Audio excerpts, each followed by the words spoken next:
Hey everyone, welcome to Reanimated Stories. I am Roger Jorns of Reanimation Design, and in this podcast, we bring the stories of some of our community and some businesses' most impactful leaders that I have found online and offline.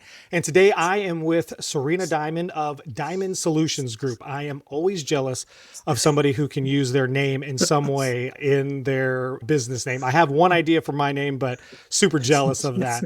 And we are going to look at leadership and business, which is kind of what we always are looking at, but we're going to look at it from a really interesting lens today. And so without any further ado, here, Sarena, just introduce yourself. Let us know who you are and what you do. Thanks so much for having me, Roger. I really appreciate it. So as you said, I am Sarena Diamond, founder of Diamond Solution Group. And fun fact, it actually took me longer to come up with my name of my company with this last name than it did for me to incorporate. I have parlayed a 30 plus year career in corporate organizations with focus on business transformation, systems development, those kinds of things into a consultancy that really helps leaders and their teams go from chaos in some cases and take the complexity of organizational change and make it come to life, helping those that are struggling to get to an outcome. Sometimes it is a strategic initiative, sometimes it's an acquisition, sometimes it's just a reorganization. And it's been really, really fun these last 3.5 years, helping all kinds of leaders to really find their groove on and make change come to life. That's really awesome. Obviously, I know that there's a lot of big words in there that sometimes I'm like, what in the world just happened, right? But I really like one of the things, because I know one of the ways that you kind of market yourself and kind of think through that is, you're a change leader in that you bring that transformation through that. So let's go back really quick a little bit. What does that organizational change look like? So what problem or frustration is a company or an individual, a leader, what is it that they're typically facing, and how do you come into that? I love that you asked that, Roger, because every change that anybody's ever going to do, they always think about project management. I need a timeline, I need a budget, I need the steps that I need people to get done. What oftentimes leaders forget about is the part about bringing people through that change so that they adopt new ways of working. That's really the crux of the organizational change aspect. And it's not touchy-feely. It's actually quite the reverse. Sometimes people will think about things like training or the communication aspect of a change. But most of the time, they don't think about it until it's very close. In the systems development life cycle, that anybody that ever did any programming, I'm sure they talk about user acceptance. And it's always at the end, right? At the end of testing, there's always user acceptance. Well, what's really funny is in change, that's sort of what we're talking about, only it's bringing people along the journey of change to make sure that it's not an afterthought, that it's not something that eventually we want people to get on board with. And we're surprised when they haven't had enough time or enough buy-in during the process to really believe in it. Yeah. I think that that's funny is that you're saying like, well, people think about things that happen at the end, but then it's like, well, what's the foundation that's going to get you there? So a lot of people think like, okay, so if someone's listening to this, they're probably like, okay, well, she sounds like she's some sort of business coach, right? Like to simplify it, people are like, oh, she's a business coach, that sort of thing, right? Like a leadership development coach. So people already have kind of an idea of what that, looks like or what they think it looks like. But what's one thing that people often misunderstand about what you do when they oversimplify that you're, a business coach, a leadership development, and what is it that you actually do? I love that. I do get that a lot. Actually, I tell people pretty openly, I am not a coach, right? Coaches guide people through empowering them to sort of get it. And I am really a partner. Like I don't sit back and let the leaders do it for themselves. I will certainly guide them on actions, but I'm walking beside them. I'm doing work with them. In some cases, I'm mentoring or role modeling how they should be doing it. And so there's lots of times people also refer to me as an interim or a fractional, fill in the leadership role that is needing that help and that support with change. But when I'm in that role, I am really a partner with the leader, whoever that is really trying to get that change over the finish line, or in some cases, get it started. Sometimes it's lost momentum. And those are the kinds of things where having an extra expert set of hands, eyes, heart, whatever you want to call it, really helps them to not just do the change and affect the outcomes that they're looking for, but it also helps them to teach them more capabilities. I tell clients all the time, I am not interested in creating a dependency on me. I am interested in creating capability in them. So I want them to learn everything I know how to do and share it, show it, and help to influence them so that they don't need me the next time around. I know that's contradictory. Everybody says you're not supposed to do that, but I don't want to have to be needed.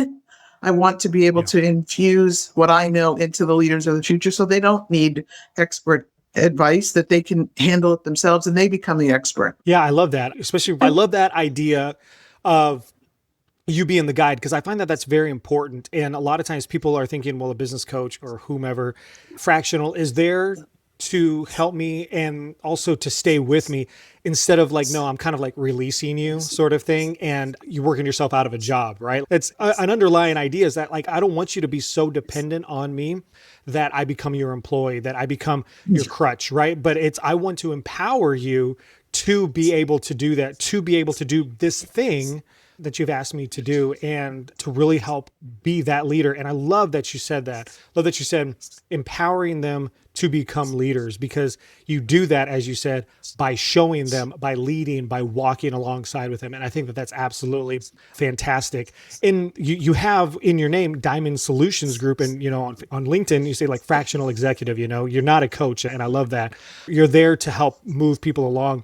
So thinking of like Diamond Solutions Group, which took you longer to come up with than incorporating, what led you to that? Because that's a unique viewpoint. That's a unique way of doing that. Instead of, okay, I'm here and I'm going to try to do everything I can to kind of keep me here as long as I can. You're like, no, I'm trying to empower you so that you can move along and that you can have that change. So what journey, what belief led you to that point of Diamond Solutions Group and working in the way in which you do? Thanks for asking. The journey for everybody is one that is authentically theirs. And I wish I could point to one specific thing in any of these steps, but like so many people, I learned a lot through, I started my career at Accenture right out of college when everybody is fresh and learning everything and just sponges, right? And I learned so much there, mostly positives, right? Lots of things that became who I am around structure, around programmatically, approaching problems, around client service. But I think through my career, Accenture, Pepsi, certainly the last 18 years at IBM, I think that one of the things that was always the hallmark for me was that it was not about me. That was always about making, whether it be teams that worked for me, peers that I worked with, or bosses that I had. It was always about making sure that those people in my ecosphere were left stronger and better than before I had been there. And I think that some of that came to be just because I've had phenomenal people that have worked with or for me in my career. I had a very young programmer in my years at Pepsi who went on to be the CIO of a major brand. And it's not a surprise. Wow. He was awesome. And I am thrilled that he grew past me, like in his career trajectory. I am so thrilled. And what was really amazing was that when I had first formed my company, couple of months later was International Women's Month. And I did not recognize that he remembered me so fondly that he put out a post for International Women's Day, and he was celebrating the women from his career that had made a difference. And I was the first person on that post tagged. Wow. And I didn't get over that for weeks. I was so excited because it's one thing to have the core value is impact with a purpose for helping other people, leave them better than they were when you found them. It's another thing to have that actually come to fruition and be recognized by others. And I would love to do nothing else for the rest of my career other than help people, teams, leaders find ways to unlock the things inside them that make them better leaders, make them better change agents. And in some cases, if it comes back to me, I am thrilled about that. And if it takes 25 years to do that, I'm okay with that too. Yeah.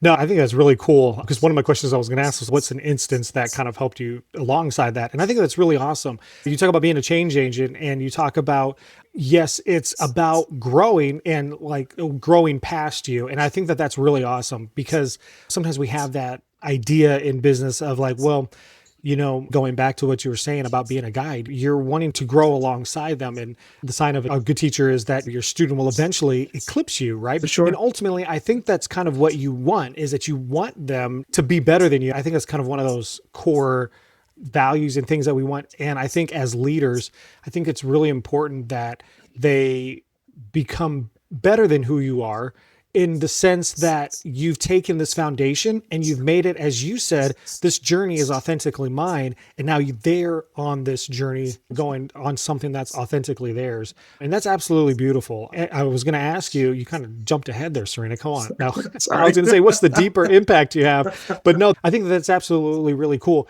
Would you explain a little bit, just because I know that we've said it a couple of times, and for those that may not necessarily understand, when you talk about being a change agent, what do you mean by that? And what does that kind of look like in what you do and even maybe outside of what you do? If you think about the fact that there isn't an business environment today that is not undergoing some kind of change, right? Whether that is you're adopting AI, I don't care. It could be something big like that. It could be something small like a restructuring of your teams.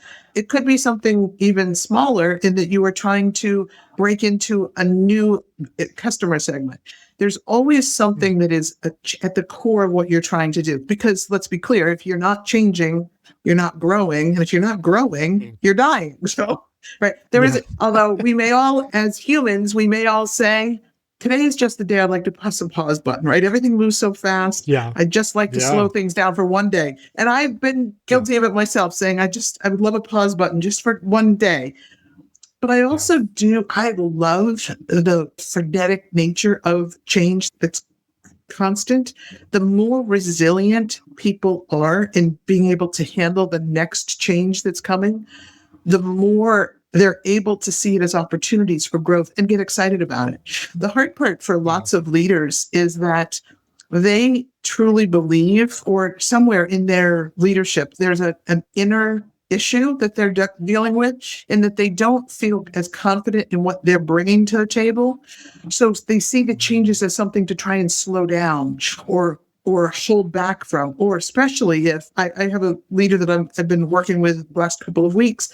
They've got a young, very, very excited technology person in their team who's all over AI and chronically bringing them another new thing and another new thing and another new thing.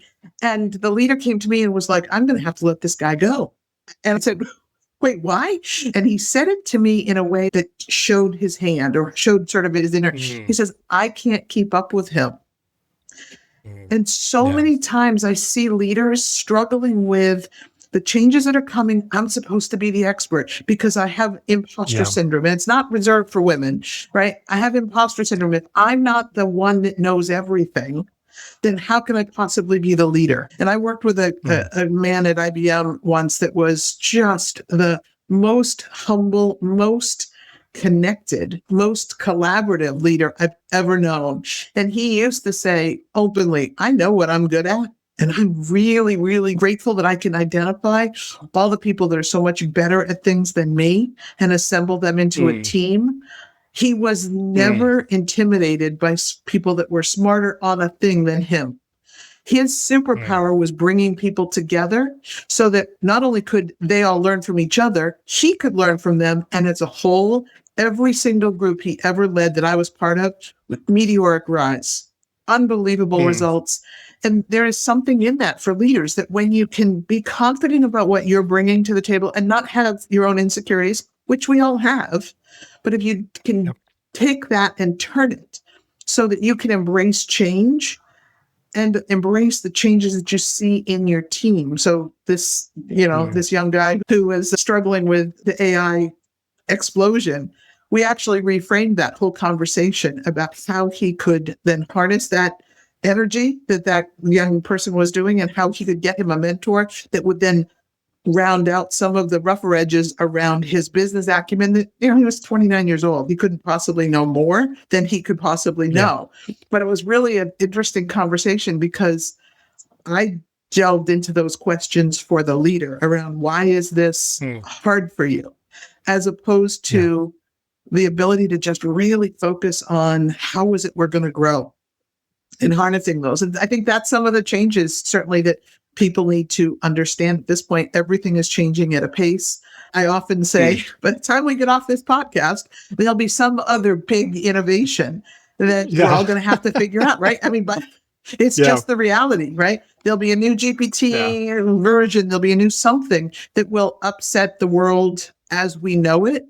But it's an opportunity, and it's a really, really good opportunity when you have those sort of change muscles. I say to people, stop worrying about change resistance and start building change resilience. The more muscles your people have to be able to see change as an exciting opportunity to grow, the faster the companies are going to grow. And all the metrics, McKinsey and Harvard, all those guys all talk about organizations that focus on change and change resilience and building those skills and promoting that within the organization.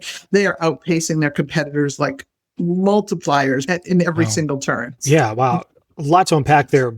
And what I really like is you're talking about how you have to be ready for that change. And, you had mentioned the gentleman that you work with, IBM, and how they saw their blind spots. They understood, he knew what he was good at, but he knew also who to bring in. And it reminds me also just kind of in sports, it's like, well, you can have a LeBron James, you can have a Michael Jordan or whatever, but it's not until they brought in Scottie Pippen and you brought in all those other ones that it made him look good, but it also made them look good. And I think that that's really awesome when it comes to leadership in that way. And I love how you said, like, well, let's reframe it. Okay, so we're looking at it this way. Okay, well, I'm worried that I'm not going to be able to keep up. I'm worried that I'm not this. And then reframing that in a, well, look, like, this is your strength. Now let's bring in somebody else with their strength so that both of you can continue to grow and both of you can continue to change, because change is coming. And even as I think about it, even in my business, it's like, well, okay, well, how am I going to adapt? How am I going to change? In any business, this might have worked 5-10 years ago, but there's still that foundation, but now it looks a little different. And if you're not ready for that,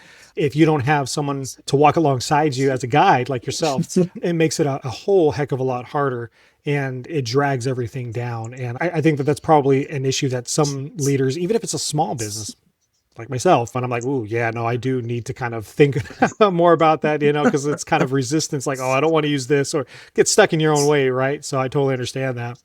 Well, if someone is listening to this thinking like, oh, well, okay, Sarena's talking about me, right? Like as you were talking, I was like, oh, well, Sarena's talking about me, right? What does someone need to do if they realize like, oh, okay, you know what? Maybe I am a little resistant. Maybe I do need a guide. Maybe, you know what? I have some employees and I have some things that I know we want to try to get the best out of them, and I want to get the best out of what I'm doing and all that. What is it that they need to start thinking about? What's that first step towards change, or towards even maybe working with you, or thinking of like, I need a guide? What's that first step that they need to kind of take? Usually people call me when they've had those questions in their head and they're really frustrated. I would love to say that they think about it me before they're frustrated, but usually they're really frustrated because things aren't going well. And so I ask people the same questions early on. What have we communicated? What steps have we taken? If we can do a quick inventory, usually that's the first 30 minutes. Like, it's not a long time, right? Usually to be able to figure out some of those fundamentals. Almost always it comes back to the core of the change. What was it that we were trying to accomplish? What is the why? What's the purpose behind what we're trying to do? And is everybody clear on that? So when you get to that idea where building the belief in the change is fundamental and universally known, everything else, the whole dynamic, the whole pattern and the pace of the change starts to clarify. And I oftentimes will say to leaders, let's look at we've already done. I would love to tell you that, it's always a minute into the change. People say, wait, I think we should worry about organizational change. They don't. It's usually at the very tail end. We're about to launch this, and now we kind of need some, how are we going to communicate this change? Oh, I guess I'll send out an email. I love or better, post it in the bathroom. Yeah. We'll have a town hall. Well, corporation will have a town hall, and we'll talk about the change at the town hall. And so oftentimes that's where we start to look at, okay, these are good steps. Now let's talk about steps that will actually make this stick. And those are some of the kinds of, stepping stones that and it's not really going back because you can't go back, right? But what it really is about is looking at the framework from which success happens. And it's a very clear, consistent framework proven over and over and over again. I have 3 steps. Lots of people call it different steps, but it's always the same framework. When you build belief in a change, when you enable changed behaviors, and then when you build a culture and a mindset that allows you to sustain that change, it happens every time. Typically, I get in on the back end of the changes going out, but I do think that when leaders start to recognize that, it changes everything, and it changes their dynamic as well. So to the point about making sure that, I'm leaving leaders and teams and organizations better than I found them. Luckily, it's not terribly hard to do that. It's just not something that people intuitively know. Yeah. It's not something that they think of kind of on the front. And, you kind of mentioned that. And I remember there was this company that I worked for, and it was like, well, we've got these new, not rules, but, like values or whatever, and they had sent out an email, right? And I was like, oh, okay, cool. And then I went to use a restroom one day and turned around after I washed my hands, and I said, what in the world? And there they were on the bathroom wall. And I said, yeah, I was like, so am I just supposed to like read that when I'm washing my hands, or? I have worked with 2 different companies over the last 3.5 years on their mission, vision, and core value launch. And very specifically to that point, posters on the wall do not create a culture. Right. But it's so fun. I'm impressed that they had them in the bathroom, although I suspect that they probably figured that people would spend the most time in there. That's what I was thinking. Yeah. But it was funny because really I saw it and I was like, yeah. Oh, no, go ahead. No, go ahead. No, you're right. You're absolutely right. It also kind of, honestly, it made me like, well, is that what you kind of think of them? Because you put them in the bathroom? Like, it was just, I was like, okay, I guess. So anyway, I thought that was very odd. Well, Sarena, I really appreciate, I'm sorry. Nope. Go ahead. You were going to say something. I was just going to say that perhaps they were on the rose-colored glasses side. Perhaps they were thinking this is where people can honestly maybe reflect on them without the distractions of work outside. I don't know. It is always interesting to me that the choices, because at some point there was a leader, there was a manager, a leader. Somebody said, this is a good idea. And this is a good idea. This might work. Right. This is a good idea. And I really do. I always lead with optimism. I believe that the person that came to work that day thought that was a really good idea. Now, the fact that you would have had that kind of reaction was probably something that it would never have occurred to them.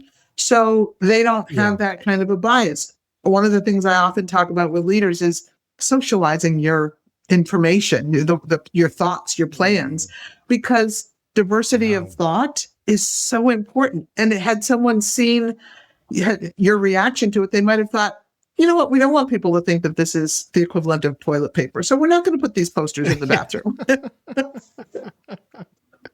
I think that's fantastic. I think that, I think that's one thing that people probably don't really think about, aside that it's not toilet paper, but that, it's how is this going to be perceived?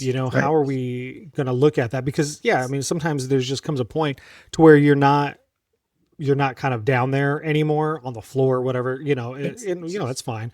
But, trying to think through like, okay, well, what's the everyday worker going to think of this? Or what's my managers and all that? How are they going to explain? Because my thought was, I was like, well, other than the knowledge base, right, on the website buried somewhere that you had to go look in a folder for, it wasn't necessarily out. So it's like, well, if you're gonna have a team meeting, we're all gonna have to, the girls are gonna have to gather over in the women's restroom, the boys are gonna have to go, and we're gonna have to talk about our core values, and hopefully no one's used it in a while, And so, anyway, that was just kind of my thought. I love that. That's hysterical. Well, what's interesting is always the question about your customers too. Right? Yeah. How is it showing up for your customers? How would that translate? Yes. Right? You said, our core values are in the restroom. Well, Yeah. It's on right. the, yeah. Looking for your restroom. Awesome. Our core values room is down the hall, 2 doors to the left. Yeah. 100%. So funny. Well, Sarena, I really appreciate you coming down, and well, I mean, you didn't come down anywhere. You're not here with me, but I In appreciate you heart, coming out in and spirit. yeah. I appreciate you coming out and taking time out of your day because I know that you're busy and I know that you have a lot of stuff going on and helping a lot of guiding a lot of clients. So I appreciate you taking your time out.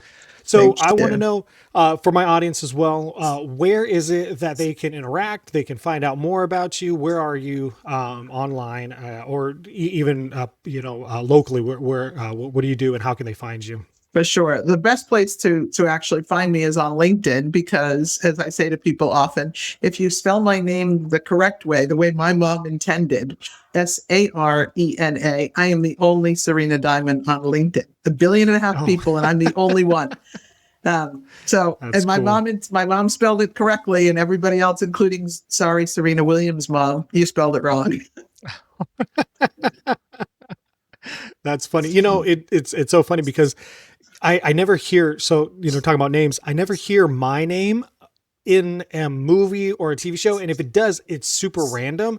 And it's always the nerdy guy, like the kind of the aloof, nerdy. And it's always a background character. You never hear of like, hey, remember that great actor or not actor, but remember that great movie with the guy? What was the main character's name? Roger. No, it's never that, right? It's always the weird, random, aloof, dorky guy, or it's like some like not an A, not a B, but like the C list villain like on there. It's like the one that everybody has to. He's like either like the C list villain or he's like the assistant to the assistant of the villain, right? So it's just always some background. So anyway, I don't know why I brought that up. You'd mentioned my Well, name. So, but you're so the one that'll LinkedIn, change that. You're the one that'll yeah. change it. Right. Well, so LinkedIn is probably the best way to contact Absolutely. you. Awesome. Okay. I For will have sure. all of your stuff down in the podcast and the notes and everything Perfect. so that they can find you.